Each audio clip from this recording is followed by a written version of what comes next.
استاذ. بسم الله الرحمن الرحيم. مصطفى باروخ، رئيس جمعية الطير الاحترافي وقاح الشيخيات. كنا اليوم في اطار واحد المحور اساسي اللي كنشتغلوا عليه في الجمعيه، وهو الاشعاع الثقافي ديال المدينه، وكنساهموا من جانبنا من موقعنا في المكون الامازيغي من خلال الاشعاع ديالو والمساهمه ديالو في التنميه وفي الحراك وفي الديناميه في الاقليم ان شاء الله. وحنا اليوم سعداء التواجد مع جمعيه ليالي هنا في مدينه تازا، وهادشي اللي ممكن لي نقول. المكان باب الجمعة باش يمكن يذكرك هذا المكان؟ هذا المكان يمكن لي يذكر لي بواحد فاجعه وقعت لي هنا غير قريب هنايا. كنت ساكن قريب باب الجمعه، لعبت هنايا، صيدت الطيور هنايا، بعت بطاطا هنا، بعت الماء في هاد الدروج.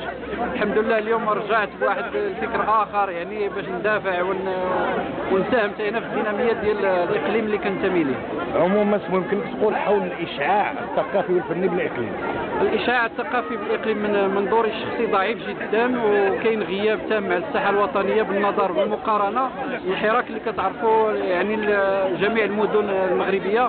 كنعتقد شخصيا بانه يجب بذل مجهودات كبيره في هذا الاتجاه هذا، وحنا كجمعيه ملتزمين باش نشتغلوا في هذا الاتجاه، الا اننا نبحث عن ايادي اللي تمد لنا المساعده باش يمكن لنا نساهموا من الموقع ديالنا باش ننشروا الثقافه الامازيغيه كمكون اساسي في الثقافه المغربيه. شكرا. نحن بدورنا في جريدة حقيقة نيوز نتمنى لكم كل التوفيق. شكرا مرة